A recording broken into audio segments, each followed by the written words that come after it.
So when we met last, you all shared a proposal, and so we have our proposal in response.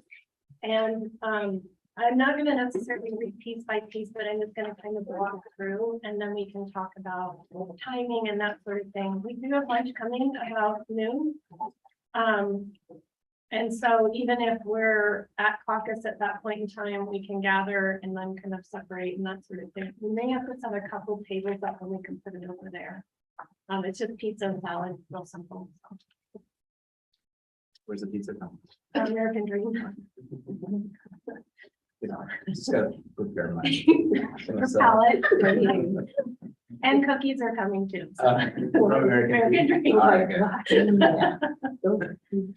Okay, we can move on. Okay, thank you. All right, so again, I think just acknowledging and recognizing when we get to the point of actually an agreement and going through the contract, we will update our language from pronouns he, she to they, them. And so I put that on the top of ours. I just don't want us to lose that. I know we've also included it as well. So Article 1, we just have kind of an update, and I think that's just based on some language updates. Article 2, again, this is something on the 2.2, something that was brought forward, going ahead and doing that. I am waiting, Kobe, on a response to my email. There were three articles. 2.1 was one of them. So we don't have a response because I need clarification from you in regards to it. Right, and I guess I should have said email, so I'm not ignoring you, even though it seems that way. Yeah. We did have some discussions and we will have some more discussions. Okay. So. Okay, sounds good. And Article 4, so this, and I put it in green because last time you were using green as sections that appeared we were in agreement.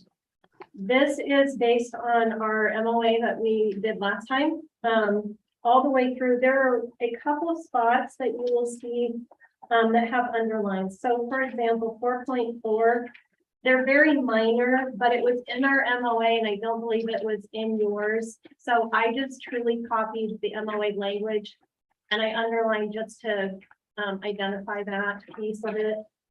Yeah.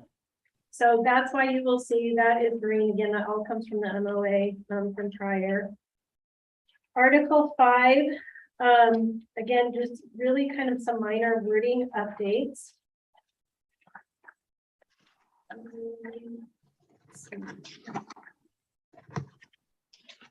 Article 6, and I think the first part is when we get more to actually finalizing the contract, if there's some sections that make more sense to move to different areas. I noted in a couple of yours, you thought, yes, it might make sense, but I just wanted to keep that on the table. 6.2 and 6.3, we seem to be kind of in agreement just with some language updates. I did realize on 6.3, the next page where it says rest breaks and lunch hours, I didn't update the word hours to periods, but we're okay with that. So I've made a note on my end for that. 6.4 with the rounded up, again, language update, we're fine with. Moving to Article 7. So 7.9.2, that is some language that you all brought forward. We are okay with that. So I think you seem to be in agreement with that particular section. And then also 7.9.3D, updating the language there. 8.1 with that last statement, we seem to be in agreement with. Article 9, there's one piece under 9.3.2 or 9.2 website and then 9.3.2, just wording again, updated language. Article 10, 10.3, updating some language there. 10.5.2, we seem to be in agreement with that piece. I do have one question from your proposal under 10.6, and this is just a clarification. In it, this is the longevity section. And you struck out the language and then proposed language that reads, all employees that have reached the top step of the salary schedule shall receive a 5% raise annually. The longevity section in the contract is really steps 6 through 15.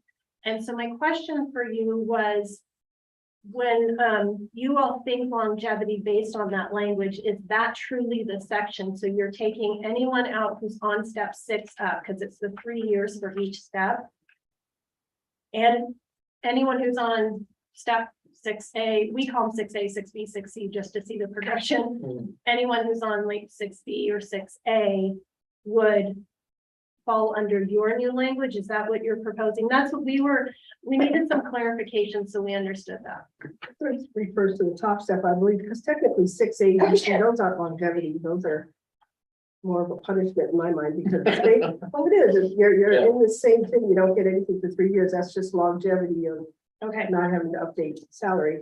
So longevity to me is when you hit the last step. okay, thank you. I That's just what- wanted to yeah. make sure, because it actually says longevity starts at step 6. And so that's what we needed to understand.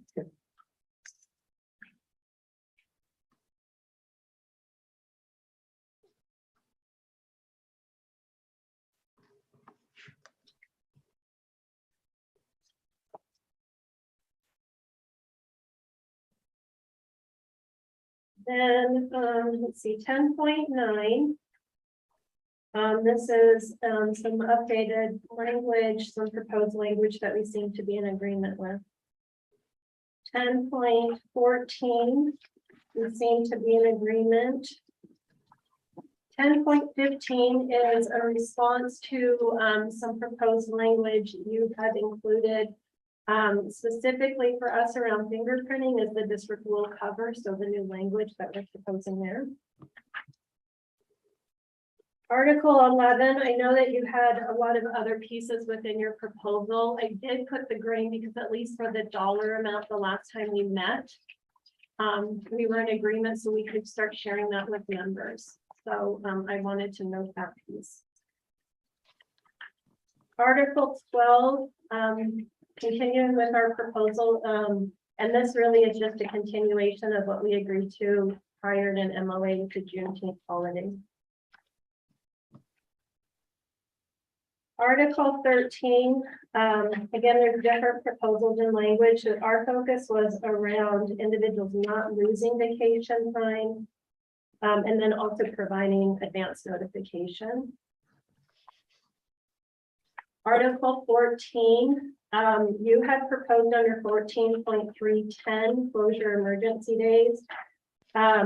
We recognize that it can be difficult when we have to close, and then we are always weighing the people who can potentially make it up and those who can't. So we are proposing 3 closure emergency days, that because they are district designated, the decision is made at that district level, and so we've updated that language.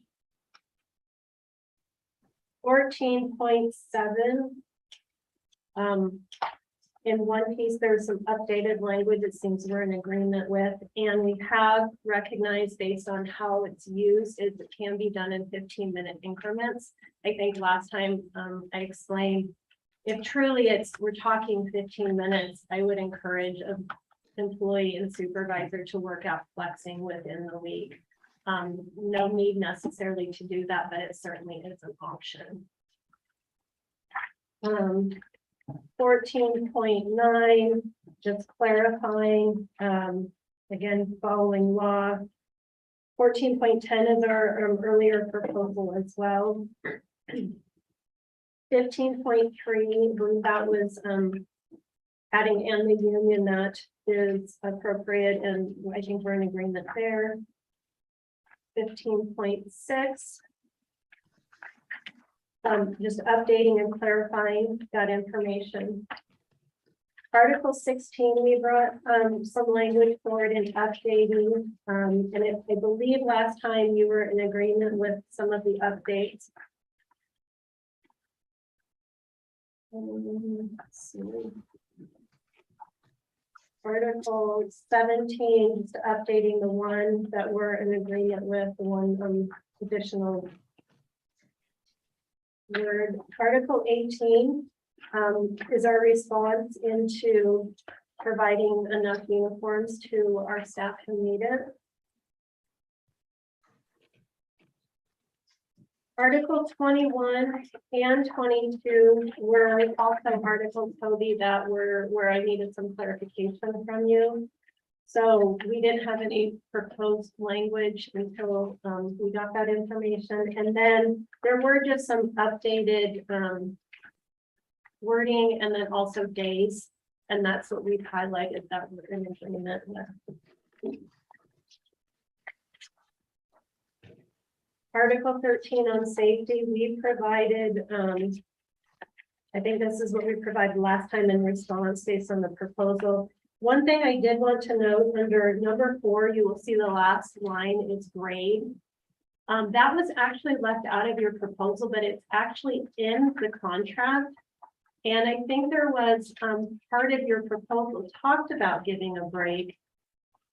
I thought it was in there, so I was a little surprised, but I put it in there and just highlighted it to make sure you were aware. We actually do have this language in the contract. And where are you at in 23? Article 23, number 4, Number 4. the last line, I just It did doesn't, right. it doesn't look very. Oh, it great. doesn't? Okay. Yeah. Yeah, so it's the, because I was doing the same thing. It's the Okay. last sentence, Yeah. the employee will be Okay. offered an additional 15-minute break. That's again highlight or something, but I wanted to just note that we did, actually, we do have some language in our contract to provide that, so. Yeah. And then Article 24, also, there was a piece you had struck out in the beginning, and that was another one of those clarifications. I was reading from you on. We are interested truly in a multi-year. So, and then if you want to shift to the back page, looking at the financials. So I recognize we are very far apart when it comes to this piece. And the difficult part is the district only gets so much money. It's not a place where we can, like a private organization, and raise funds in another manner. So when we looked at doing this, our package with everything incorporated is about $1 million of a cost. And with your last proposal at $4 an hour increase and everything else, it was closer to about $4 million. So we do recognize that we are very far apart, which is unfortunate.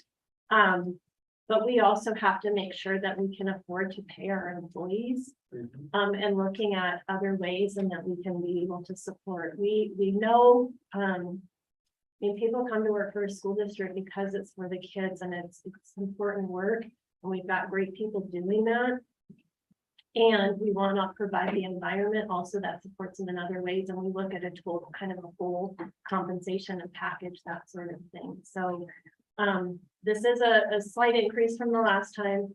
The one thing we also recognize, and I don't know if at some point we want to just kind of land on, we've been doing more in percentages. So the 60 cents an hour is almost a 3%. It's 2.98% of a COLA. We are hearing, and Ryan, I'll let you speak more to this, from some of the members when we're doing a hard dollar amount versus a percent, because then that's how it increases on the salary schedule. It's individuals who've been here a while longer are not feeling like they're getting the necessary increases the same. And so it's starting to change things overall in the salary schedule. And Ryan, I know you've had some conversations more recently. I think you want to speak to that. Just conversations with staff and like not related to bargaining, but just generally speaking about how this pay scale is shrinking. And that because the last 2 times we bargained, it's been around dollars and cents. And so when you're a new employee, those dollars or cents make a bigger impact in your hourly, like in your pay versus a percentage that impacts everybody across the board. And so what I'm hearing is that those people at the higher end of the pay scale have been impacted the last couple of times when we've done negotiations in a different way than folks that are new. And I know the intention when we talked about it the last couple of times had been about helping people that were new and increasing those rates. I'm just worried that if we go with a strict dollar amount or cent amount this time, that this is the third time we've done that, and how that has continued to impact the folks at the higher end of the salary schedule. So I think as we continue to work through this over the next couple of meetings, I think that's a piece that I want us to at least have out there, because there is impact in that. You know what I'm saying? Yeah. Well, and we're early days still with some of this, like we're trying to get a new language still. Yeah. But there's nothing saying we can't do a dollar amount or a percentage, whichever is greater too. We've done that in other areas, so we can address some of that through the process. So anyhow, I just wanted to make sure that we had that as part of the conversation. Okay. No, it makes sense, because we're trying to do retention on both ends. Yeah. And keep those who've been here to need their experience and knowledge, and then those coming in because they need to be able to. Yeah, and in the last two times it's really been focused primarily on those, well, across the board, but a greater impact on folks that were new and bringing people in. And now I know that that's starting to have an impact on. Yeah, I think some of that, like we just talked about before, was led by the state, putting the minimum wage amount. Yeah, for sure. Catch up to it. Yeah, no, I think it's been the right decisions. I know. But it's just now we're weighing another component of that. So I realized I probably went through that somewhat fast, so I also wanted to get this question. I guess it's so anything that you didn't respond to is that what your response is? Yeah. Not interested, right? I mean, but because I don't want to keep throwing things back. If you have a question on any of the things that you looked at, but Like, we'll be coming back. well, so as an example, I think this is one of the things that as we looked at the proposal, we were trying to figure out things that are important to the members, and also things that help us to address address ongoing concerns. So as an example, when I'm driving around at 4:30 in the morning, and I'm trying to decide if we're gonna have school or not, one of the things that's on my mind is for folks that are hourly employees and how they're gonna make up that time, or, so when you came forward with 10 days, it felt like there's never been a time that we've had 10 emergency closure days. But if we're thinking about the number, like a realistic number of when that could happen around snow, 3 is probably about right.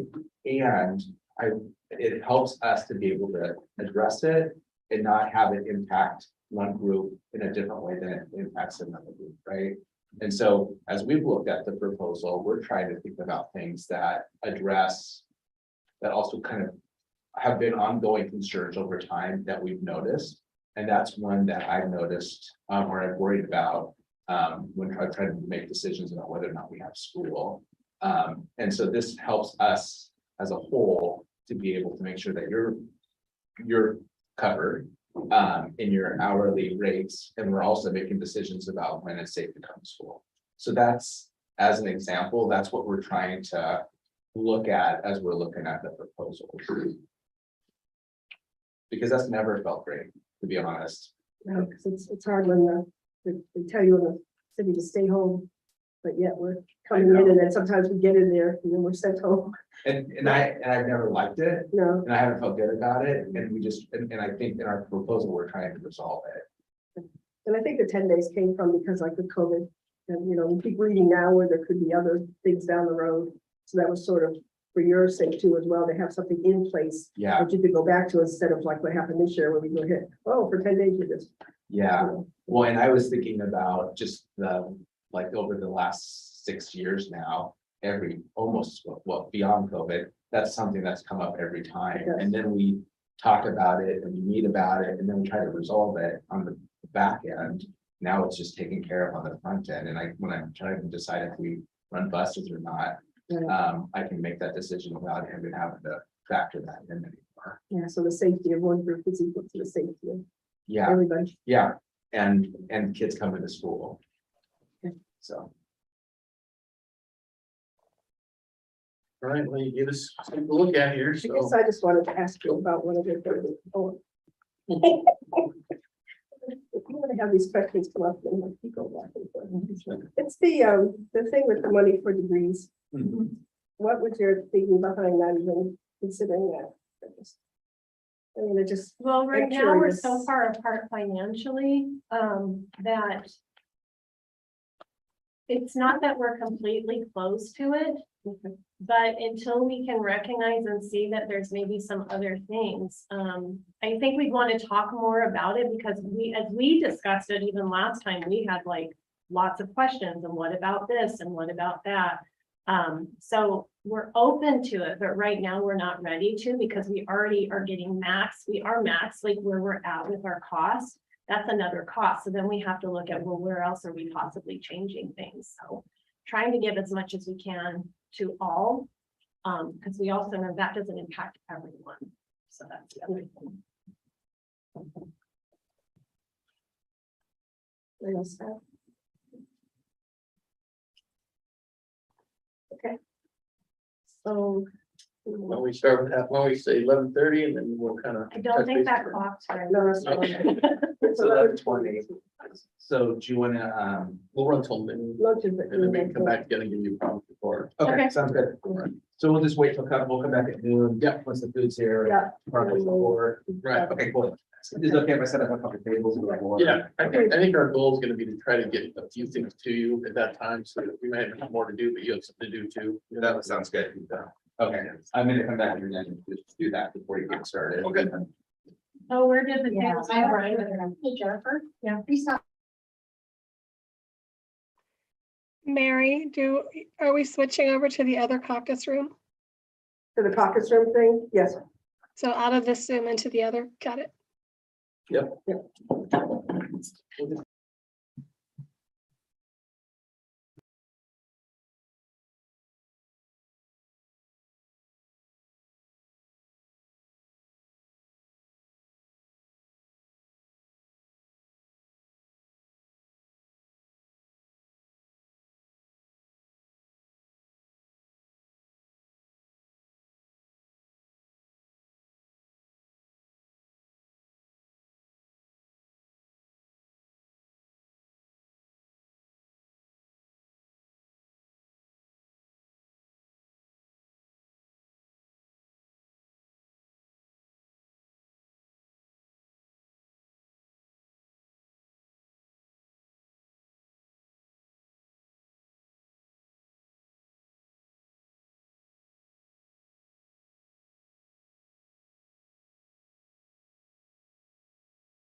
We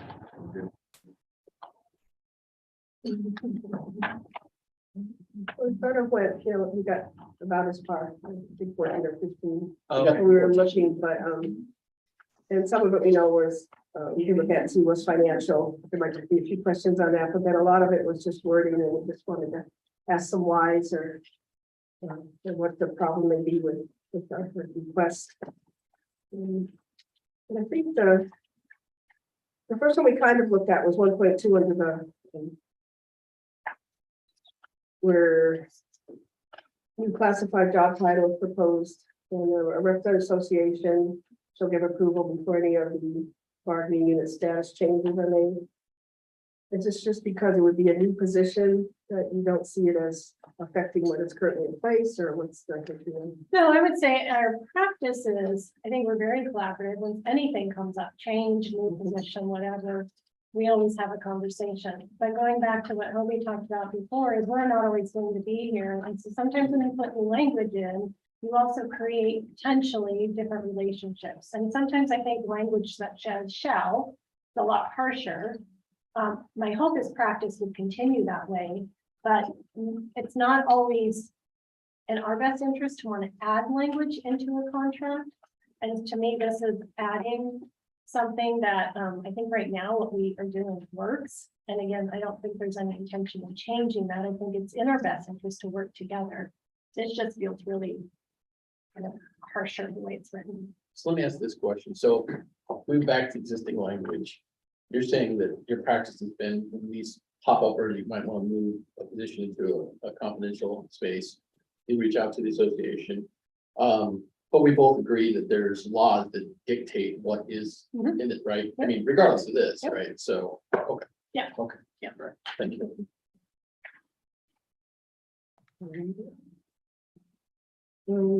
There's some that are just probably going to, I think we still disagree on the workdays calendar day piece there, so.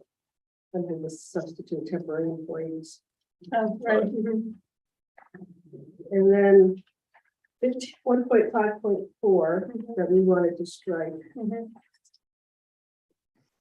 Why do you want to keep, or is it part of it that there's an issue with, or? Well, I think this gives the district flexibility. When I think about this actual language, I cannot think of a time, but we've had a potential come up in this last year where a person was hired to work directly one-on-one with a student. We try not to do that as often. We do try to make sure individuals are, whether it's rotating or they have different schedules. But it does happen, then the student leaves. So if we want to use the example from this year, we hired an individual to be with a student, then the student went to another district, so no longer needed that. So this allows us to be able to not continue the employment of that individual because we no longer have the services needed. Typically, and this year was a unique one because we actually had to transport the student to a different area.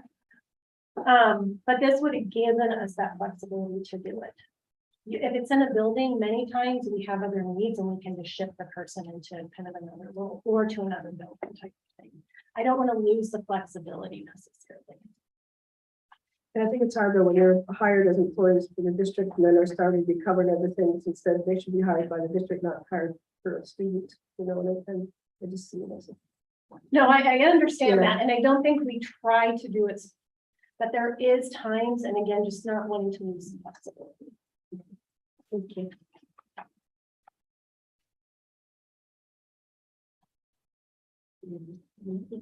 So under 2.1, Mhm.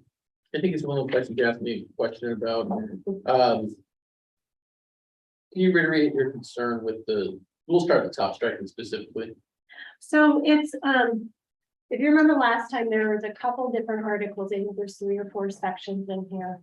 We were talking about whether having you talk directly with Hungerford, so our attorney that we consult with in regards to this. So when I was talking to him about to say, I don't want to go outside of our process, first of all, Mhm. how should we go ahead and proceed? And first of all, we want a clarification. Are you wanting to strike this because it's a preference, meaning you just don't like it, don't want it? Or what I thought I heard you say, and this is what I was wanting to clarify, that you thought it was actually against, based on some changes in law, there was something that it didn't meet in the law. And if so, then we want to know that, the reference of the law, so we Right. can do kind of our own review of it. Sure, yeah, no, and I think there was some sections like that later on, this Okay. particular one. Striking the word specifically is because we want to open up the grievance procedure a little so that we can deal with more things in-house.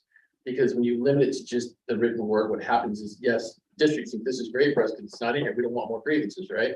But then it forces people to places like Foley, and it forces people to places like BEOC and stuff, in different places where, because they don't have a way to try to keep this in-house and resolve it before we go, because nothing stops them from going to these agencies later. Mhm. But the goal here is to open that up a little in the grievance procedure, so we have the ability to have more control, because none of us like third parties coming, at least I don't like third parties coming in and telling us how to do our business. And a lot of times we come up with resolutions way better than what they mandate on us when it goes to that process. That's the point of striking that one word. It opens, give an example. You have a safety Oh, so, article. okay, wait, sorry, Hobie, you're Yeah. just talking about the one word versus the whole paragraph. I was focusing on the whole. No, just the one word. Okay. Yeah. Sorry. Yeah, that's okay. Okay. So like a safety concern, you know. So you have safety article, in here, so we file it under safety article. But with this language, the way it is here, it would have to specifically talk about that issue that you're filing under. Which means since I don't have an avenue here, I go over here to Bully and I go through, you know, you see what I'm saying? Like it doesn't allow us to use the machinery that we have available to ourselves to try to resolve this in a way that I think is better than, you know, citations or third parties telling us how to do our business. That's the point of that one word being struck. And to me, I think that, is there like a local example? Because that's the other piece that I struggle with as I look at the language that's coming forward. Some of it is like OSCA language across contracts across the state, when we haven't had specific examples here where it's been an issue. And so that's where I'm hesitant to change anything when what we're doing is working for us. And so so if you have a specific example locally, I'm open to hearing it. If it's just a arbitrary, these are the kinds of things that happen across the state, that's where we're less open to change the language. Yeah, I think some of that can have merit too, but that's, I mean, we're being recorded here, so I'm not gonna bring up specific examples. People went to Bully and other places, but Jennifer's aware. We've had some discussions with folks in the past, since I've been here anyway, that have tried to do things in other realms. And that, I think this would allow us to have the ability to keep some of that in-house and have a discussion and have a process for people. But I guess I'll leave you to talk to Jennifer about specific examples, because I do think there's some out there from my recollections from the last few years, but they're not a ton. Okay. They're not a ton, you know, but there's no option for these people other than to go that way, right? That's the concern. And in the second part of that, under 2.1, the part that's what the third paragraph down there, that runs counter to the law, which we have the right to bargain less than the law for some of these things. But we just don't feel like it's necessary to have a 44-day bargaining period for something that makes, if it's significant enough for us to bargain it, the loss is 90 days. We're good with that, right? We're not asking for 150, you know, but 44 seems like a way to fast track it to implement is what it feels like. Okay. Now, I don't know how we use this language out here. I didn't see any examples, but it just doesn't seem, you know, kind of fair or, you know, in line with the standard that everybody else uses. You know, the law says the 90 days. So that's why we want that removed, because we think the 90-day language under the law is perfectly fine. It's been in place for forever down here, and we don't see a reason to shortcut the process. So does that help with those two pieces? Yeah. At Yeah, least understanding our thinking at the very least. yeah. Okay. I just want to throw something out at you. Sure. So I get the, you know, we already have some language in the law that allows an expedited bargaining piece. Mhm.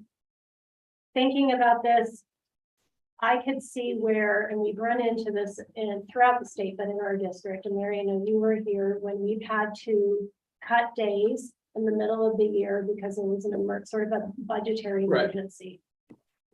We need to bargain them, right? So, and those are decisions that have to be made as soon as possible because they have significant impacts on many people. This would allow us to be able to do that.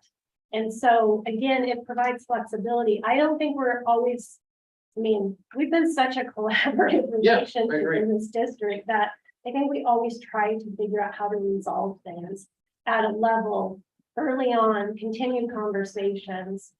This though, however, in that example would give us, like, we have to kind of make a decision. We need to do something. Let's quickly just put our heads together and do it. And we would have this language to be able to support it versus potentially kind of dragging out a little bit longer, which then has a bigger impact on us. So I would say that I agree with you that I think that some scenario like that scenario, I agree, you guys are collaborative. I feel like that's something we've come to sooner. But to be really clear, this does not give you the right to do that sooner. It just allows you to implement if we were and it passed, which also gives us the right to strike, right?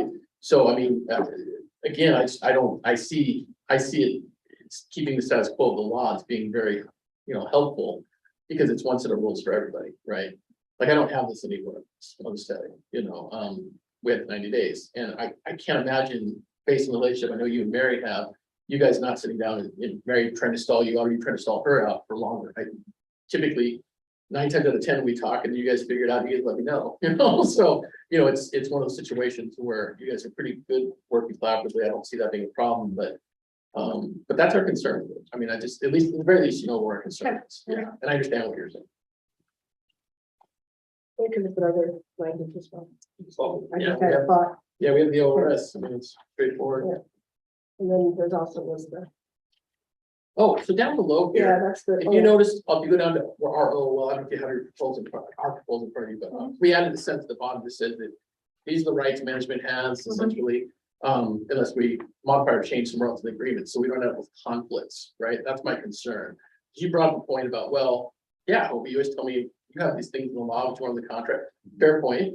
So we went back, we looked at it, we said, we had struck a bunch of stuff that was struck in here originally, and we had that sentence, just to be really clear, if the, so there's no conflicts, right? Like, if we were to bargain something in another section, and then we have something in that section, and it conflicts with management rights, probably what was bargained later, I think an arbitrator would look at that, but regardless of that, I should write it to avoid those conflicts, right? So that would be the point of that. And I saw this in another contract out of Cook County, I want to say, when I was auditing, and I thought, wow, that might work here, because then it's just really clear, these are the rights. If we bargain something different, that's a modification, right? So that's the idea behind that, just so you know what that is. Okay. All right.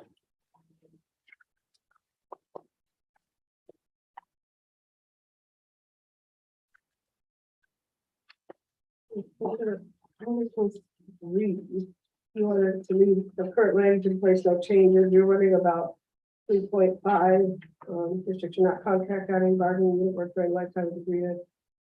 Would there be, is it because it needs to be expanded upon, like without notice or something, if you gave us a notice that we could work with you on it, or? Well, and I'm gonna respond that it applies to this, but also applies to just the last one on the page prior is.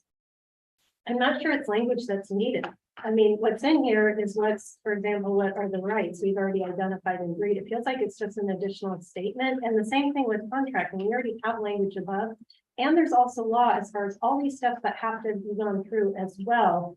So we already know things that we have to follow. It just feels extra language that's not needed. Well, our intent is just that, like, if we have an agreement, if we do a 3-year deal, we're not gonna talk about contracting out. When the contract comes up, everything opens up, we might have that discussion then. That's the intent of that, just to be really clear that we're just not gonna have that discussion during the life of the current agreement. And then when we reopen, everything's on the table for us, just like it is for you. So that's the intent of the language from our side. Yeah. I think what Mary was talking about is, like, some contracts have, like, if you're gonna look at the idea of contracting out, it'll give us a union 180 days notice, for, I think it's so called 180 notice. We're gonna look at this idea of possibly costing out, contracting out the second, right? So there's advance notice, that's what I think she was talking about. If you wanted to put some, rather than make it just a blanket statement for the full length of the contract, putting in some guardrails to kind of make sure we have time to adjust and deal with it. That's what I think she was saying. Again, I think based on the language we already have, there's a specific process we need to follow if that was to happen. I mean, we haven't, we also know that there's a significant amount of work that has to go into it from the law side as well as from this side, just not sure. Again, And that's why a lot of them have Like the law side makes it not even worth doing. I know, Yeah, So Yeah, that's, so it's kind of like, why are we Yeah. adding language for something Yeah. that's not? well, Yeah. groups do it. So, Well, and like she said, we're not all gonna be here all the time. yeah, so for me, that's what it's about. It's like, yeah, that's not, and Not so easy. not something we're planning to do, not something that's easy to do within the law, so why are we adding language around it? So some of it's just pragmatic like that. Sure, and that's where like the kind of some of the timelines come in, for the same exact reason that people are not planning to do it in Silver Falls. They put it in there because they said, you know what, because of the long things we have to do, we're gonna know well in advance, so we might as well tell you.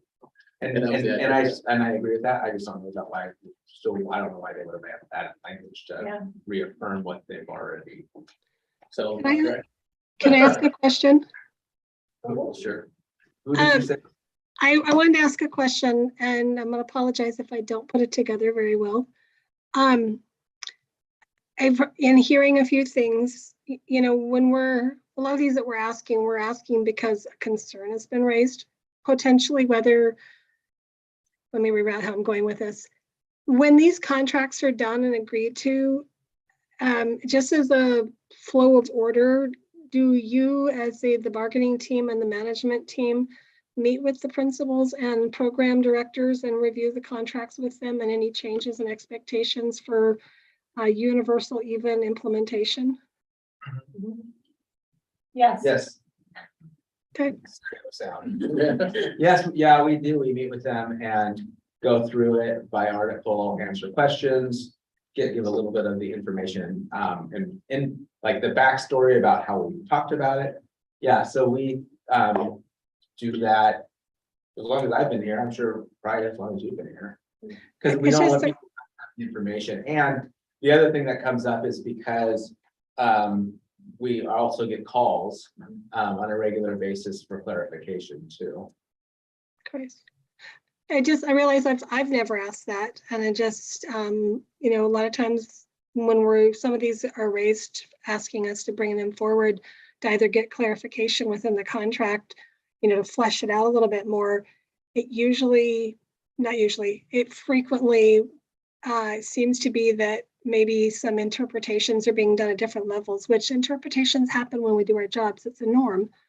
But just wondering, some of these times, maybe the lens that we're trying to clean up things, or we're trying to make things clearer that maybe are not flowing out the way intended.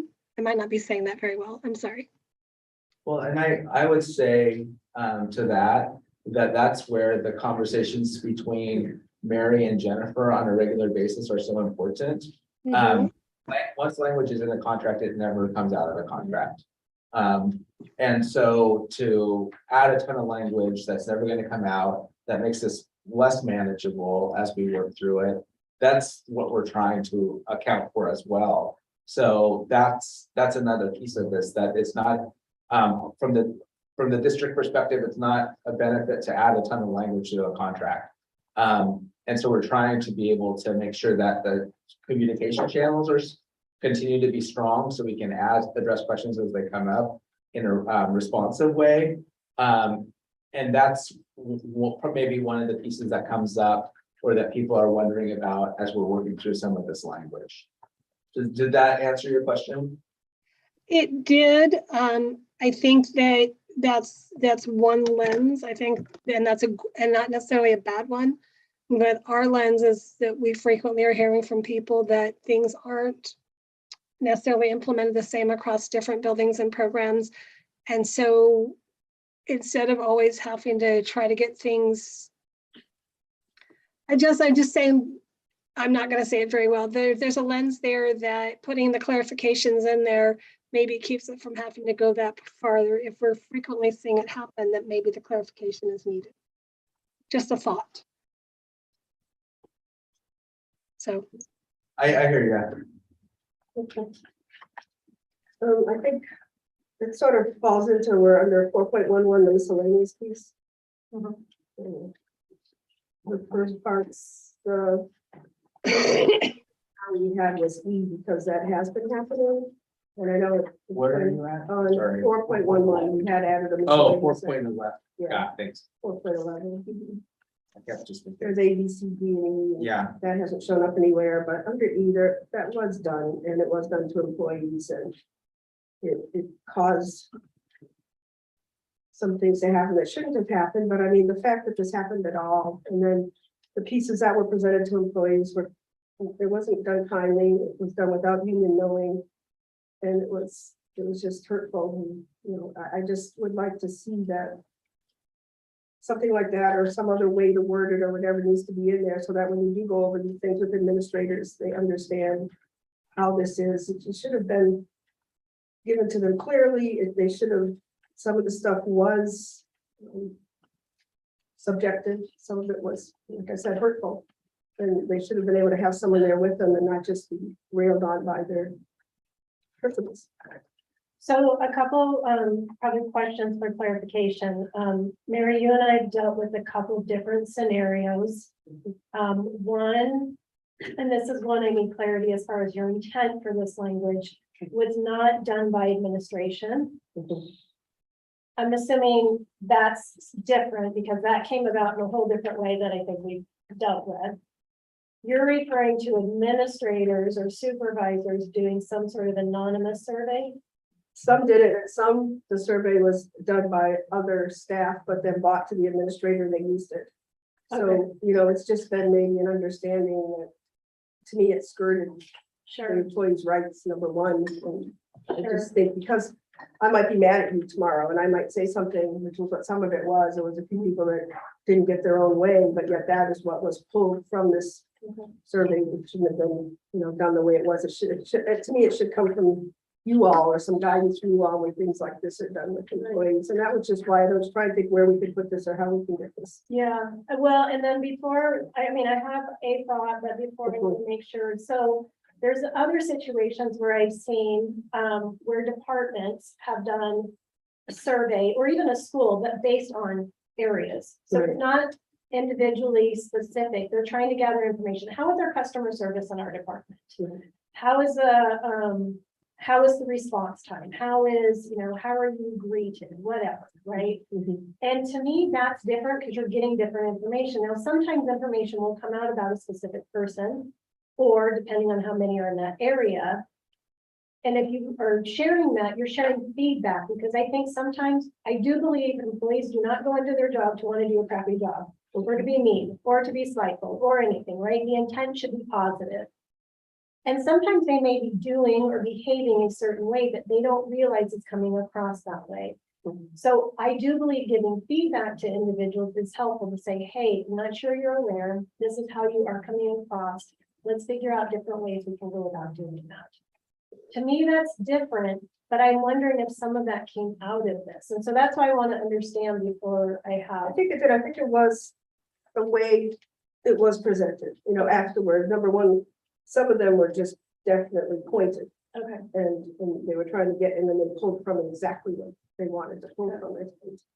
So, and I just think still, if they're going to do that, there needs to be someone here or somewhere that knows this is going on and let it come through them so that you can see the potential. Like if I had known this, I could have told them right away the potential problems that were going to come from it. And that, you know, and sometimes these employees felt they did need representation because it was almost stated, you know, with the job they were doing, et cetera. And they might have been more comfortable having someone else sitting with them to hear this.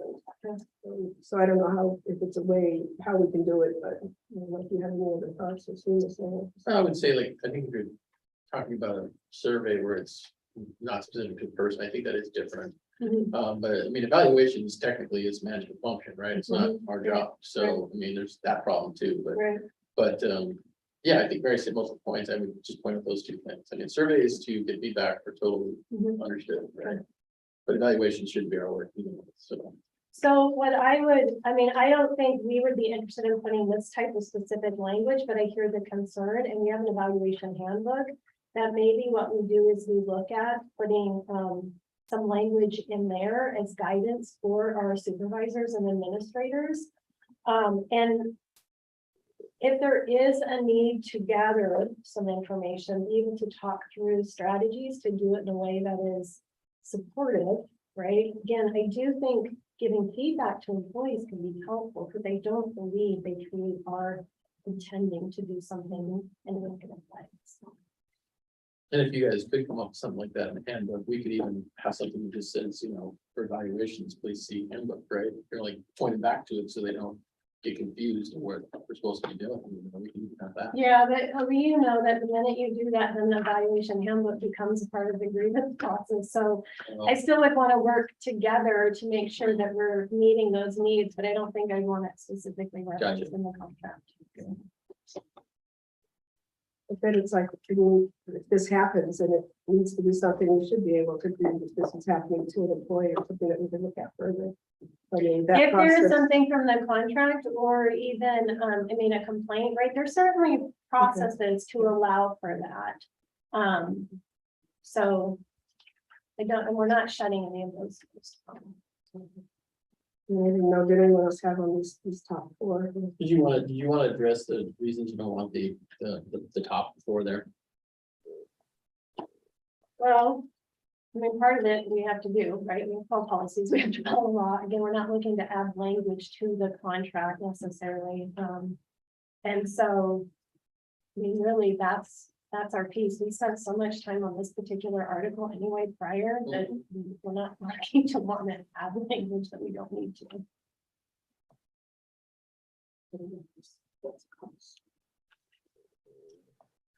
Yeah.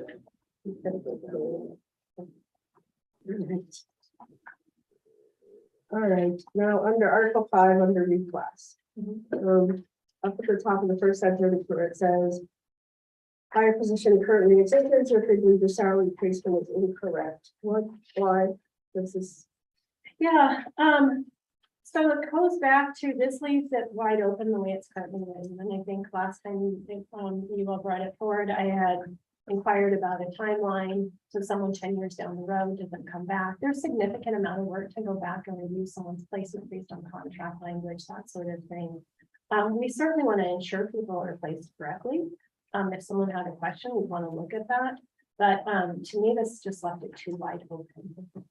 So let's use your example of 10 years ago, they didn't place me properly.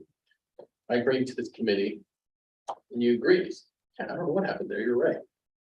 What do you envision would happen next, given you're concerned about the 10-year piece? Well, first of all, we have to think that when we put something in place, how much work it's going to take. It actually is a significant amount of work to go back and do a lot of review on someone's placement 10 years later, right? So there's that piece. This isn't the committee doing the review. It's actually my department doing the review or whoever's responsible at that point in time. So there's that piece. If there is, if this was agreed to from this standpoint, and depending on time frame, I would assume we were going to write language in also as far as what that means. Are we talking about then the new year it's corrected accordingly? Like all of that needs to be outlined. But this is so wide open that initially not looking at wanting to add it. No, and that's understandable. I'm just trying to Yeah, fully think through the extent you gave us. sure, yeah. So like, for instance, if I came in after 10 years and I said, look, this never got fixed, and I showed it to you and the Mhm. committee says, well, yeah, that should have been fixed, without any kind of guidelines, they can go back 10 years and one scenario of this, right? Mhm. But if there's a guideline that said you can point of when the committee, got the request, Mhm. would that help with some of that, to make it less broad, to make it simpler? Because I don't think you're out looking out not to pay people correctly. Mhm. I think it's more that like, how do you figure it out? It's 10 years. We're not talking about 10 years in the back. I know it's not the intent over here, Right, but it right, could happen if we don't make it clear. yeah, So Yeah. that'd be a way of clearing that up, having, takes effect when either the committee says, or when they put the paperwork in for the issue with the committee. Would that help alleviate some of that concern? no, I feel like there needs to be a timeline on the front end. If this is something like so important for the members because one, they believe they're not placed correctly on a regular basis. That's another issue, right? But it's looking at, I don't want it 25 years down the road. Again, if someone thinks they're misplaced and within their first year, we need to work through it, absolutely. But when we start going back and we're having to dig things out from 30 years ago. Reclass, it's very about, I'm doing it this time. We've got language about within the last 6 months I've been doing it. So we've really defined that. the salary placement is so wide open, again, unless you want to narrow it, there's many things I want to think through about process. So if you, currently, if somebody brings you concern, do they just say, hey, I don't believe I'm being paid right, and you guys go and you investigate it? Yeah, I So they're mean, not, there's no onus on them to bring and show you the proof for what they're doing? I've had individuals come forward and say, I don't believe I was placed properly. Okay, well, then when I can get to it, I'm certainly working through that, and I do a Sure. thorough review and provide the information. But it means we're having to go back and look at contracts based on what they were placed, based on, right, like there is a lot of work that goes into that.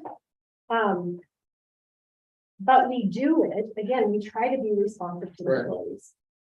So, No, it's just, it's interesting. So I think we're gonna need more discussion on our side on that piece, because I was not aware that that was the process. In our discussion. I mean, I haven't had many, but I have had a few folks inquire, right? No, I understand that. Yeah, I'm just trying to understand your process better. So I can, because it helps with formulating language, right? Yeah. So, okay, thank you. I think I understand. We'll look at the rest of that, so go on to the next one. Article 6, here, taken till. 6. We want to ask them something built in one. Okay, 6.6. 6.6 was the access to professional development and training opportunities. Was it because of the broadness of it, or is that where that one was coming from? Yeah. Or what's wrong with 48 hours notice for all mandatory trainings? Yeah, So can you give us an example? Has there been something that's come up where someone was told in 15 minutes you need to? I mean, I'm just curious where this piece came from. I remember they were talking about. Did you have the example? Yeah. Yeah, staff Yes. meeting without notice, that cropped up the day of. That was a mandatory. Yeah. And Because, so I think with that example, I mean, if you're told in the morning, hey, we have a staff meeting, everyone's required to attend at the end of the day, we know people have maybe plans and can't. What happens? I mean, I'm assuming there's a conversation with the administrator. there was training that was going on too, that they were required to have to go for to the meeting, if I remember correctly. Yeah, I mean, yeah, there are still some that don't, but it made people feel like because they didn't know. It's just the way it was done and handled, and it was almost where you have to go, you know, it was almost not recognizing, like you said, that people have these things that pop up. I mean, I guess I would just say, as much as you can put that language in, things are still gonna happen. Someone had plans for 48 hours. I would assume and kind of expect our administrators would recognize that. Also, someone's gonna be out, so they missed it. So there's probably some sort of way to make it up if it truly is mandatory. And I would just want to figure out what do we need to do? Is it a communication? Awareness? I mean, maybe there's just some other things that we can help with if this is a concern. We could look for additional wording to it to make it, you know, more kind. Because I can think of things that stand up, and so we've had to talk about. Like the death of a staff member or a student, and that's like something we tell people of like 15 minutes before. Right. And I know that's not a training, but I mean, there are those things that. Those stand-up meetings and things. Yeah, I can think of multiple that I had to do this year. And in those instances, I also recognize that not everybody's gonna necessarily be able to be there. I want to see as many people face to face as I can and give them our difficult information. But I also know people are gonna also have to get that out other ways too. Yeah, I think this was more specific to an actual training thing that they probably could have known sooner. I think it was just probably a matter of no, but then if nothing was done against the mandatory part, so. Well, speaking of training, to our proposal, so we're not really speaking to staff meetings. We're talking about just training. Right, no, I think they're just using that kind of, it. Yeah. There are times that things happen, but yes, again, I would just go back to, we recognize people have plans, so. We need to work with that. Well, with the trainings, I would figure you would, because you do want to, if I have to bring something in, or you would have that well in advance, because you have to plan that, right? I mean, Yeah. that's why we didn't think it was a big deal with the 48 hours notice. The other stuff we can see what you're saying. And then under 6.7, provide notification and access to, I thought. the students' IEPs 504, behavior interventions, how are we supposed to service children properly if we don't have access to that stuff? Well, I wanted to compare it to the actual language in the contract, because I think it's just, you just take out the parts of bold and I think that's the rest of it. There's no strike rules. no, I know, but I found from time to time Might be there's some one word. language that's actually missing, so I always like to double. check. Yeah, I don't know what happened with that. It just must not have copy and pasted over or something. This one was, it already says you'll provide access, but it wasn't that people knew there was an IEP necessarily to request the access. So giving them access or allowing access when they don't know it exists can be problematic. So the word access is already in there. Right. Access IEP. So the word notification is the difference there. Right, we want the expectation to be that somebody doesn't have to mind read whether there's an IEP. They're told if there's one, so they know to access it. And honestly, at that point, there's a job responsibility to access it. But you have to be notified it exists, because otherwise you're kind of playing behind the ball there. All right, 7, question on, the layoff, this was on that layoff thing. Okay. I guess it's. Why not 30 days? I guess since I've been here, we've done layoffs a couple times and 2 weeks has worked. So I'm not sure why we would need to extend that necessarily. We certainly ideally want to provide as much notice as possible. And we're able to do that early enough in our process. But we haven't seen an issue, and so again, not seeing why we would need to change it. Well, I think there's a couple good reasons. One is having 4 weeks to get yourself prepared because you might have to pull kids out of, out of your, wherever you're having them watch during the day while you're at work, or you might have to make other arrangements if you have to get another job. Getting on these state benefits, usually takes 30 days. I mean, there's reasons to do it. It's that I have rarely seen, can't think of any example, maybe there's one out there that where a district doesn't know at least a month because of your contingent or funding or something happening to funding. And usually that's well enough in advance that you do know at least 30 calendar days in advance what's going on with that. So that's where it's coming from our side, is that it's only a couple of weeks, but it's more, but it's helpful for our folks to be able to plan their lives so that they can, deal with what's happening, right? And it, in theory, shouldn't cost the district any more because well ahead of 2 weeks. That's our side of the story. If that makes sense.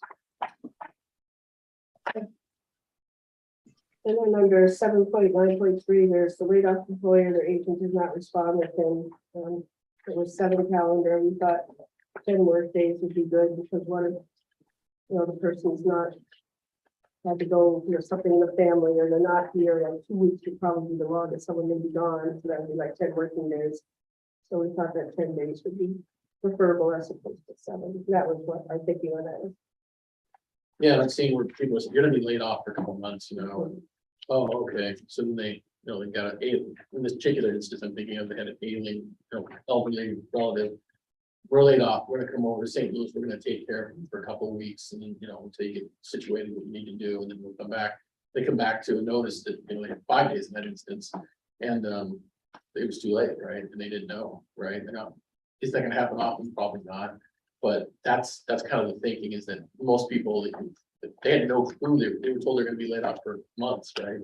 And granted, they should have said that, but, but that's an example of where that can go wrong, and most of these people, if they come back to work for you, maybe say they've been off for a few months, they're working somewhere else, usually they want to give 2 weeks notice also, right? So that they can be able to keep that good relationship in case they ever need to go get another job with that person again, right? So letting you know, having the time, again, it's just giving us to our people time to plan. I think there 8, we had some discussion, and I think we're going to come back with they're offering for both on that one, we're going to. So stay tuned. And Article 9. 9.2 job opening. Let me see. I think it's it's one of the things is when there's jobs, I know there was a way we were talking earlier in how that where you could have it send you out an email that jobs were posted or new jobs were posted, and I didn't know in frontline, is there something that could do that to classified employees? That, new jobs will be posted or maybe every Friday or something. Is there a way on that there's used to be a clip box at Howard, and you would get notified if there was another job put on classified position that you might want to look at. People don't sometimes know that they may be able to move up or do something different. You don't always have time to go in and check or think to check. Unfortunately, it's also busy right now. So one of my big concerns about this is the amount of email we get in our district. And I know for a fact that people get a lot of email and often don't respond to important ones that need to even be responded. And now we're going to clutter it up even more. That's my biggest worry here. Can they opt out? I mean, I just don't know No, what and that actually system the is system doesn't available. quite do it that way. And then Okay. there's additional things that need to happen. But I mean, I honestly don't want more email, right? Then I get mad. And so I actually don't want to do that to others. So that's my biggest thing. I mean, if there's a different way to educate, I'm happy to do that. If we need to, like, you meet quarterly or monthly, I think. Even sending it out, if you wanted to keep the link in to say, hey, if there's positions, take a look. Whatever we need to do in other fashions, I'm happy to do that. The information is readily available for people.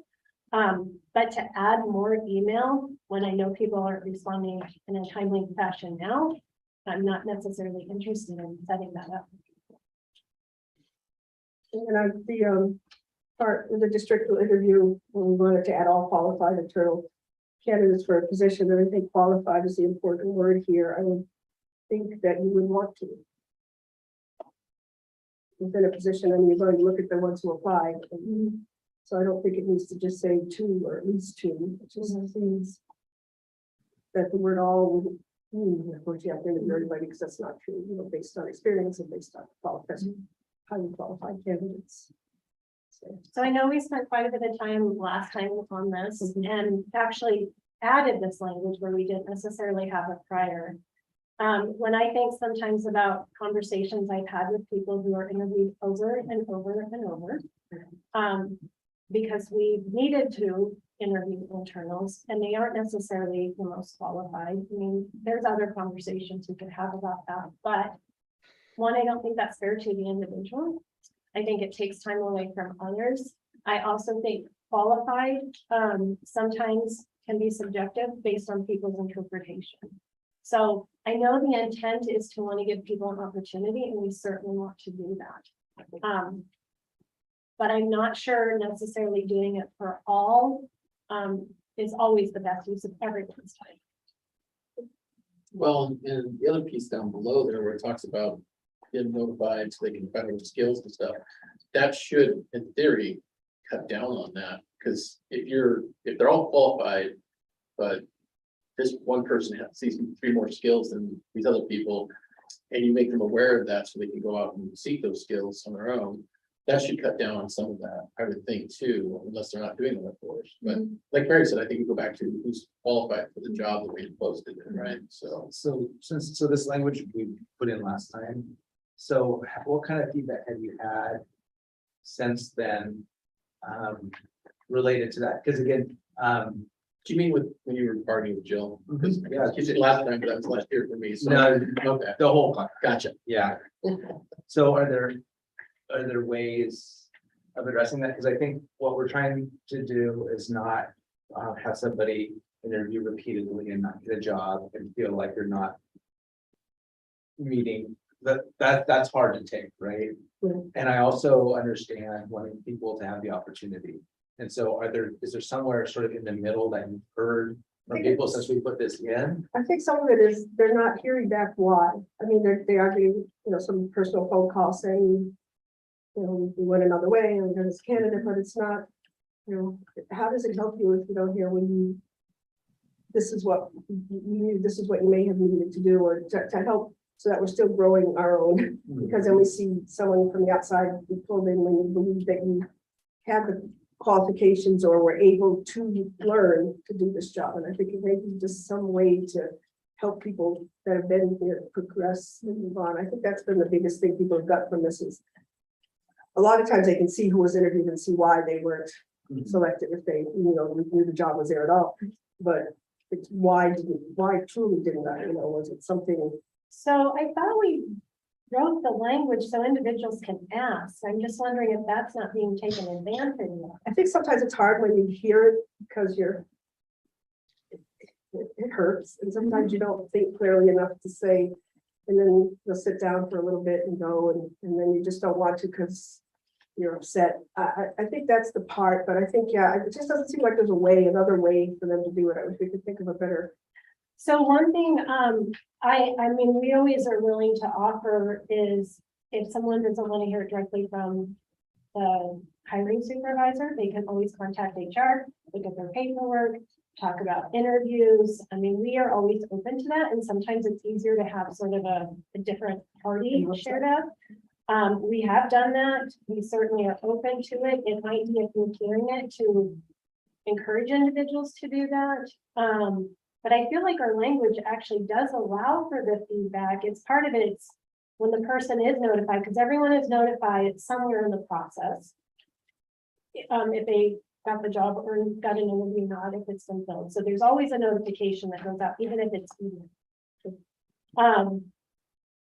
But I think it's this next piece. And so if that's not clear, maybe we just need to figure that piece out, but also know there's other avenues.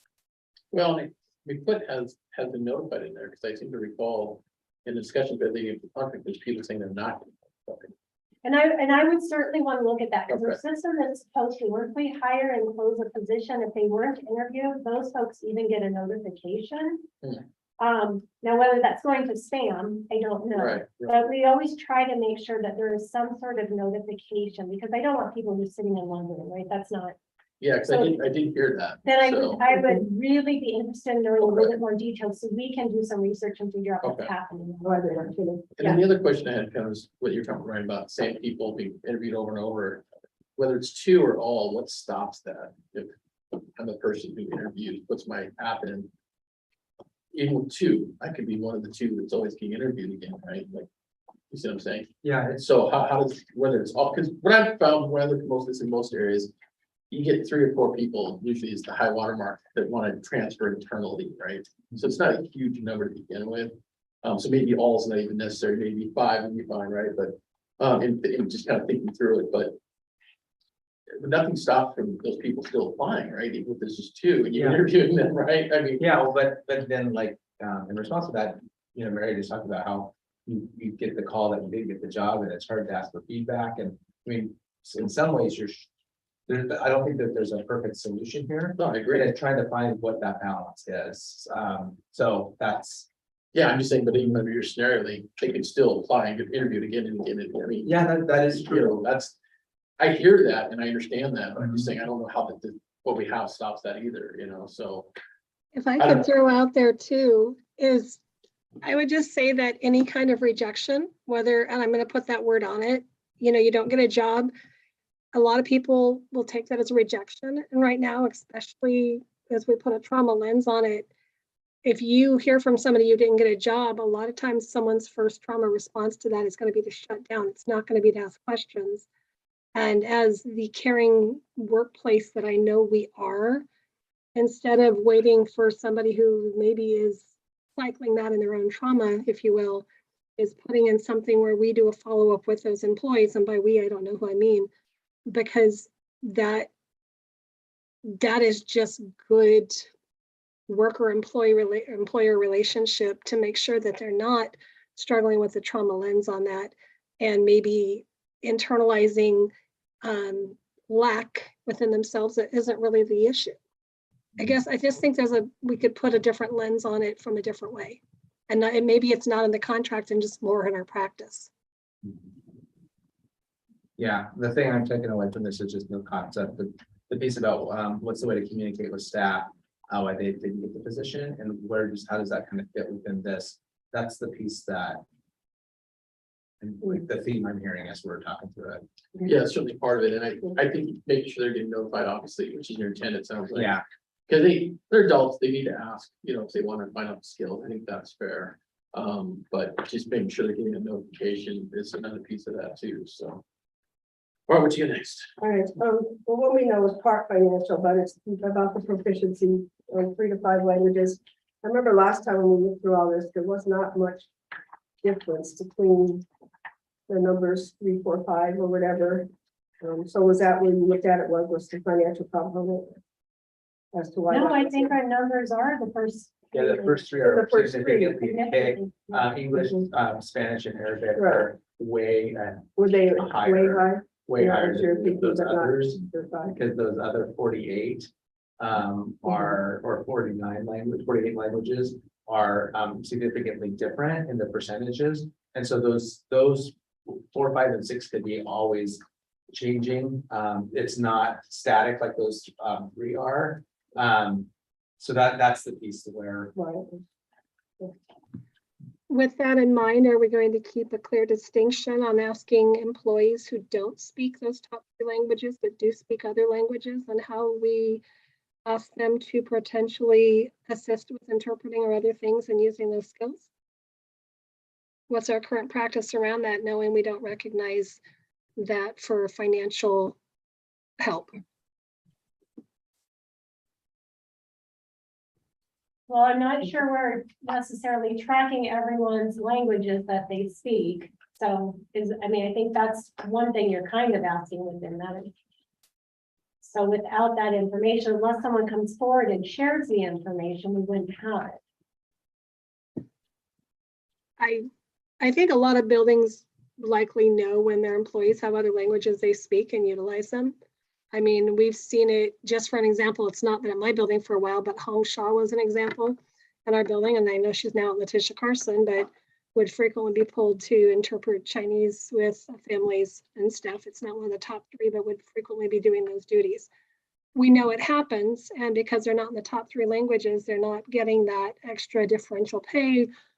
I might not be using the correct words exactly, my apologies. So I'm just wondering, as we're talking about the whys, you know, some employees who have another language skill are getting paid more, others have another language, are being called at times. I mean, let's just say, you know, that's not going to be a never ever. How do we layer that lens together to make it seem equitable across the board? So I think there's a couple things in what you're sharing, Marcy, and I want to make sure I understand it. I know Marcy Ann has a list of staff who can translate, and they're actually under her translator list, which is actually paid a different amount outside of their work time. So I don't know if that, in your example, if that meets that criteria. I know, yes, I've heard from employees that there's times that that's a struggle, because if it's during their work hours, and it's that messy in between of like, do they tie time card to the time card thing, if it's within their hours kind of thing. So whether they're time carding outside their workday or within, just that tends to have not been, just by the differential in the pay, it's not as clean as it could be, and that people feel growing pains with it. So I don't know what the answer, I don't know what the answer is. I guess I'm asking it as part of the question, if you're in the response or the why as it's being looked at. Well, I think we're getting a little far afield. I feel like we're dealing with. Sorry, I apologize then. We're just trying to really understand the proposals. I think that's Mhm. what I want to keep on here. And I got a question. Do you guys have people test? Yes. Okay. So just so you're aware, Hobie, when someone comes in and is hired and they indicate they're proficient in those languages, we have them meet with Marcy Ann and her and Elena schedule verbal language proficiency test. And then they get back to us in HR to say, yes, they are proficient, and then we make sure that they're placed accordingly. Thank Good, you. and at some point I know I misspoke because I said English as one of the 3, and it's not, it's obviously Spanish, Arabic, Chinese, Mandarin, those are the top 3, and then there's a significant difference after that, so. Sorry. That's all right. So this is- I assume. 1, 2, 3, 4, 1, 2, 3, 4. No, wait, we were just writing down that everyone's gonna take the test tomorrow. I guess, yeah.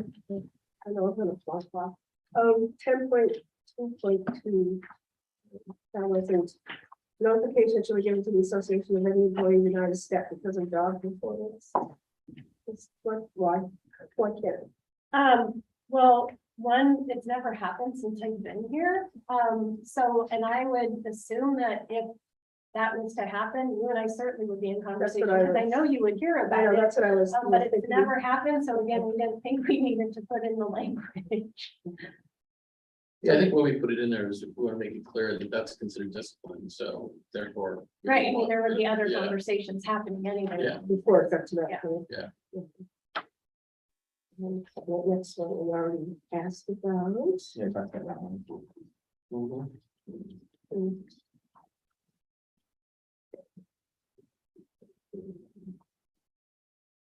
This is one that I just, yeah, those are money, there's some stuff. Those.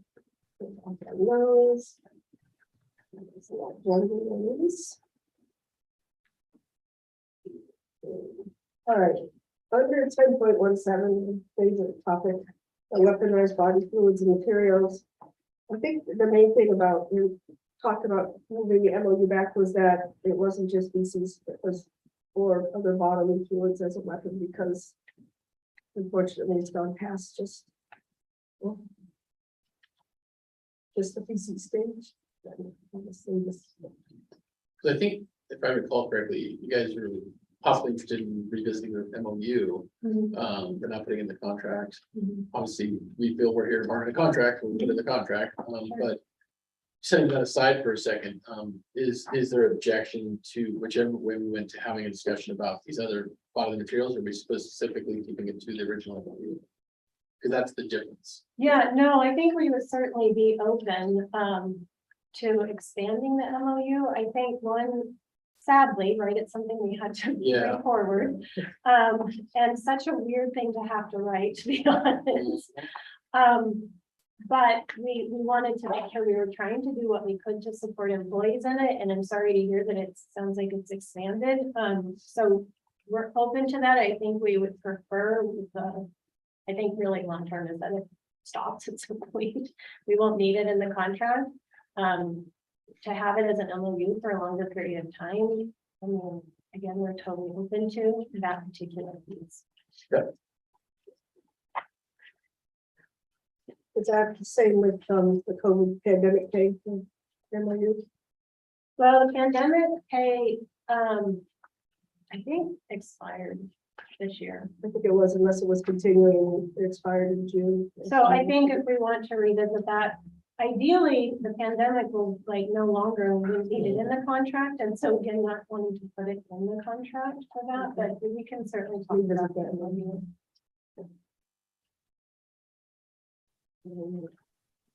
Did you get to 14, as I said earlier? Yeah. Okay. We'll get close. No, you're fine. I just was, I thought, I couldn't remember if it was 11 or 14. And then we had done most on 11, and then we had mentioned that we would next year talk about the one thing that I was really interested in was when we looked at the cost of the number of hours being full-time. And Proration, Oh, on the we had insurance. talked about revisiting that next year. is that sound correct? That's still what we.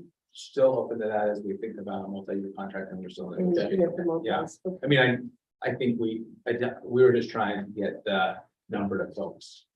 Yeah, no, I Yeah. just, because I think if that's the case, with the addition that we talk about an extra, I think 11 might be done. That's why I'm asking that question. Because everything else would either be pushed or be done already, right? You already agreed on the amount, so, that's why I'm asking, because it would be basically. That was the only piece that kind of flowed through there was. Oh, we changing still all need those. to more than that, right? I mean, is that what you're asking? Or Are you kind of the proration? yeah, My understanding was that you guys were gonna put the proration to bed for this year and talk about it next year. And agree to 25 for the amount of money. When we had that. so are you talking about it? Are you talking about it as a reopener or? are you I talking think that one issue reopener, yeah.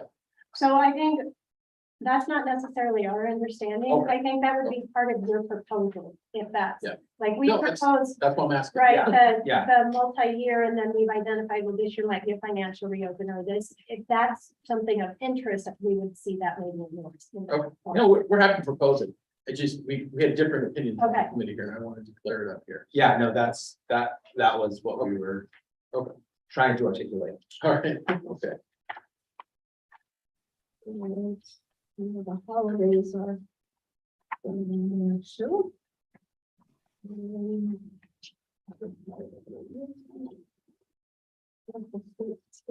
I assume looking at that in financial as well, but. Chart, the full chart, I think 2.2.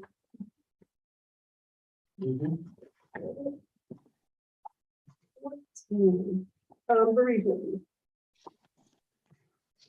They're requesting to move to 5 days, and I think the 5 days thing is, it just seems there's so many now that I don't know what the difference or what it is, but there's a day it happens, or you find out it happens. And then setting up services, et cetera, et cetera. It seems like more and more, I would say the majority are beyond 3 days, and people are having to worry about that as well as, you know, what happens with their loved ones. So I just think that about the 5 days would be a better way to go. Why are you not in favor of this? Because it increases by 2 days, or? I don't know that we're not in favor of any of this, it's that we're trying to negotiate a whole contract. You know what I'm saying? It's that, I don't think, if that becomes part of the like a proposal, we're open to having that conversation. It's just, it's hard for us to look at each one of these individual decisions without thinking about it in terms of the whole. So, okay, so, yeah, what I'm trying to figure out is this, okay, so I get you want a whole agreement, I mean, that's what we're aiming for. Typically, what we try to do is pick up the low hanging fruit, and a lot of that is usually language, because there's not necessarily a cost always with that. And then we kind of bundle the last few language issues and our financials together to be able to, you know, try to reach some kind of consensus on that piece, because you obviously want to look at the cost here for this, the cost here for this, you know, that makes sense. And then there's a couple language things where we just can't agree, so we kind of put it all together. Is that the process we're doing here, or are you expecting a complete universal bundle with every article in it? I guess I need to be clear so I can know how to prepare for it. Or do you want to caucus and talk about it? No, I don't. Well, that's what we're wanting. With the complete Full bundle? bundle.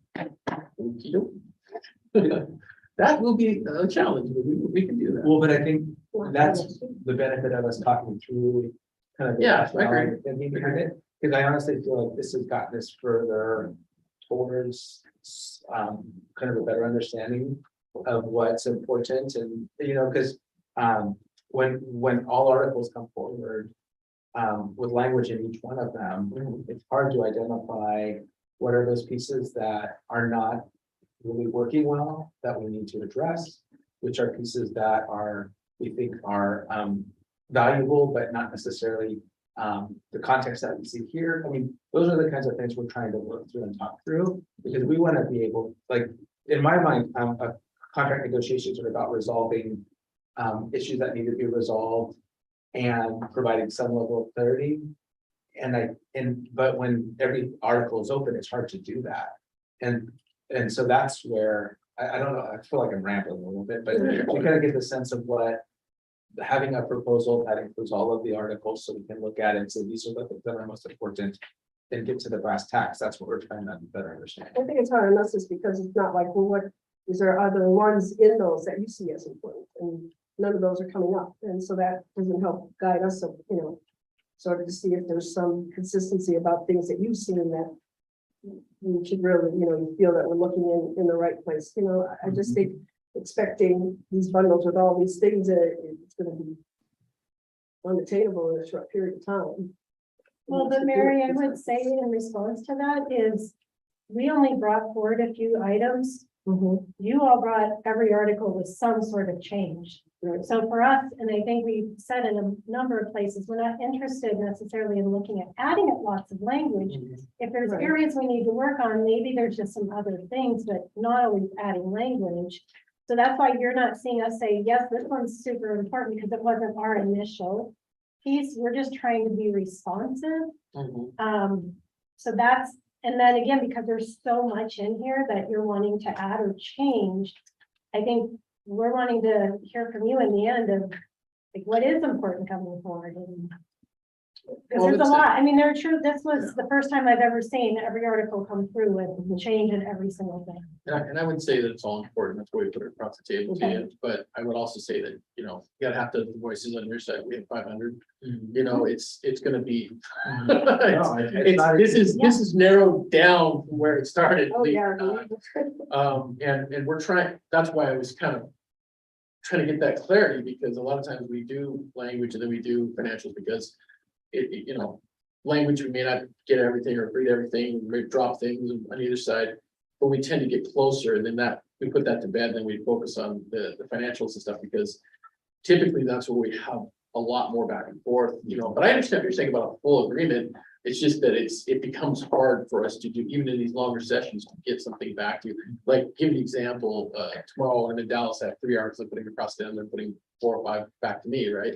So we have open something to work on, whether you're sitting over there twirling thumbs and waiting to eat pizza, but you know, that only gets you to agree with you the hours, right? We have You just sit there. to do that. Fair enough, but it's fair enough, it's not work that gets us to a resolution, is my point. And what I'm saying, but we already put our 5 over to you. Yeah. Like, we put everything over to Yeah. you. I The understand, first time we meet, but we don't, there's not other language that we're trying to no, I add understand. to this at this point. We're just. I understand, but you would agree that just because we put something across, you didn't put across, or vice versa, that we would not just ignore that, right? We're gonna try to have a discussion, maybe find resolution. Yeah. No, So that's kind of my point, is it makes it harder when we have to put a complete, I think it's Mary's getting it, the complete thing over, whether it's a lot of articles or not, it's just harder when if you can't, you know, kind of come back and forth and work on certain articles, and it's fine, we can do it that way. But we're probably gonna need a lot more time. I mean, just gonna tell you, because, you know, trying to get through this here with our committee, we got to Article 15, right? You know, so, and we've got, we've got, you know, a couple more hours left in this session. So I suspect we'll finish what we have, and we'll probably have something, we'll have to meet and prepare something to bring back to you next time, but in the meantime, now we have a week where you guys have nothing to work up. You have your own work to do, but you have nothing to work on for the CBA, right? To say, hey, you know, maybe we can investigate doing some of this stuff. So, it just doesn't feel super efficient, but, you know, we'll work within the guidelines you gave us, that's fine. But just want to make sure that you know, work out. What are guidelines on have to be agreed to on both sides?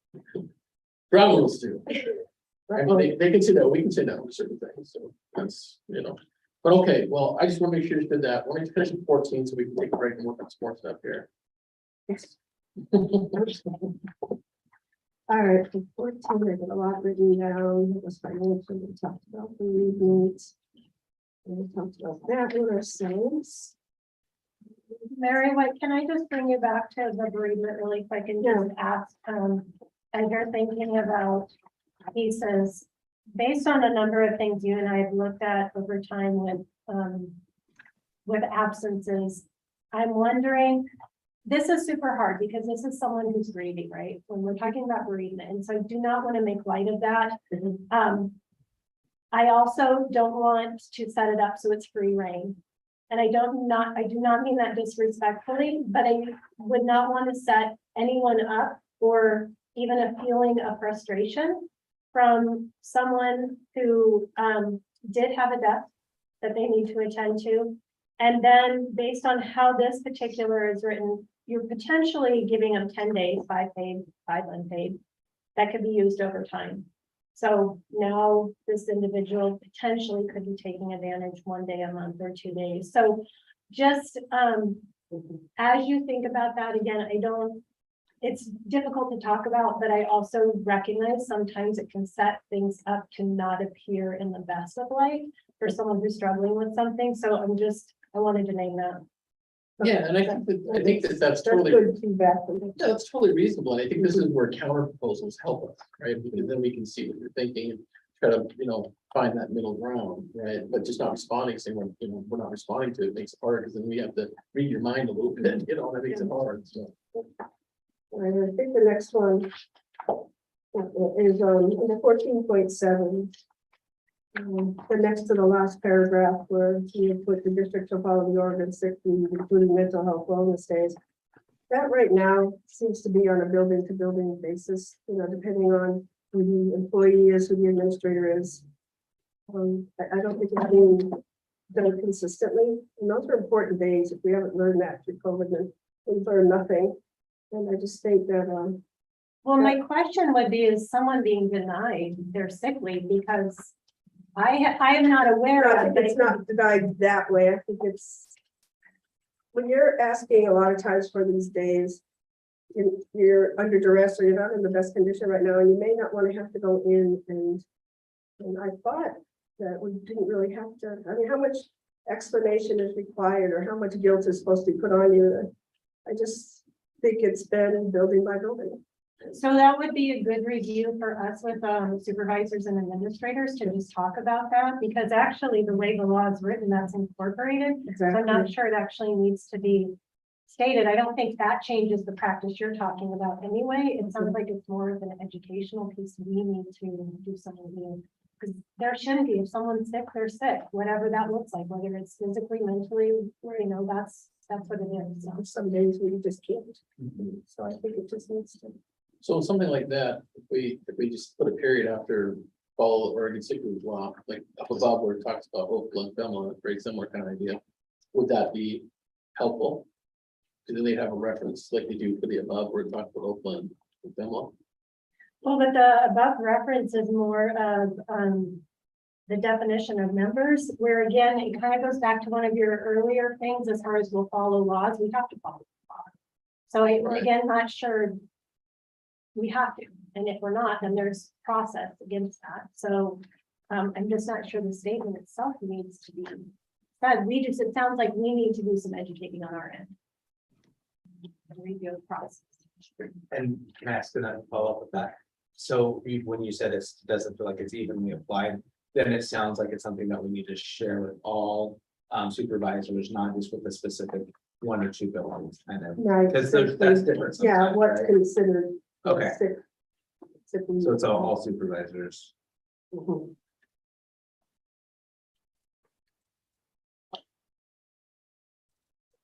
Yeah. All right, this 1411. 1411, I didn't understand why you guys aren't agreeing to strike that. We've addressed that in Article 4. And this is old language that's outdated. Could have been taken out at the time, but I don't think either one of us got it. I'll go back and take a look at that. Yeah, because it just talks about leave for meetings and stuff like that, and it has a cap here, but the law, you know, it doesn't, but I think we addressed that in 4, so. And I think that's I it, think- right? Yeah, some of the rest was financial, some of those, we're gonna look at that later. We just got to 15. All right, so I think we got some questions answered, so we can better proceed. We gotta look at the rest of the contract, we're starting at 15, so Most of everything else, a lot of it's green, so it is, that's it should be quick, right? Well, I mean, under the sick leave bank, it was why what is it thinking about why we could donate additional hours? I just didn't know what you were thinking on that one, because that's the only major thing in the 15, Yeah, you're right. in the 15.5. Some of the stems from the fact that if you're outsourced, you can't take it first if you go to tier 1 or 2, right? I thought Oxford made an agreement with the state to. I don't think so. I would- I'd have to double I've check. been reading that off the Yeah, board. I'd have to double check. It's definitely not Check my into that. purview. Yeah, it's a Bob question. So one of the things, Toby, you said is trying to be able to have something ready for us based on the proposal. So we're supposed to meet next Thursday, actually a longer period of time than today. I'm wondering, do you need some time in the morning and you guys are able to use the morning time and then we start at noon or 11 to give you a little bit more time?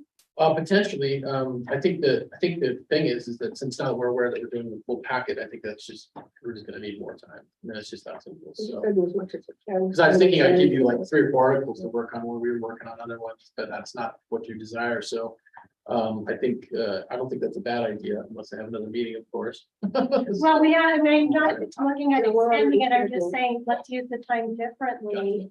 But then if we know you need the morning, we can plan our work accordingly, Gotcha. and then we come together. So I want to know what would be helpful. Let us caucus and talk about that, and then we can let you know, because I don't know everybody's. And you can even email us Mhm. ahead of ahead of that day. Oh, I think we can let you know. Oh, okay, You don't need to wait that long. okay, I think we gotta talk about it a little bit, okay. see how far we get on good. Because we got some 4 today. No, we have till 3. 3, sorry. So So that's why I'm just we'll let you know wondering, before 3. How's that? Okay. well, would you be willing, so we're not just sitting and waiting for that? I mean, we're not gonna be coming back today, so. Yeah. You guys. So then why don't you just send us an email? Yeah. Thinking whether we start 2:59. at 9, or we want to start a little bit later. They just want to go out there in the city, but you have to get super hot. I don't No. know. A second round of pizza. But, so 2 things. Next time we are at Bessie Coleman. So just want to make sure everyone's not showing up here. And then the other is there is lots of pizza if you want to take some with you. I'm gonna go see if we have some foil. I think we might, so people can wrap up. And you can have maybe dinner or your snack tomorrow. Breakfast. Very, very kind of you. All right, well, thank you, guys. We will definitely send you an email. Later. Okay, thank you. And we go off record, we can shut her down.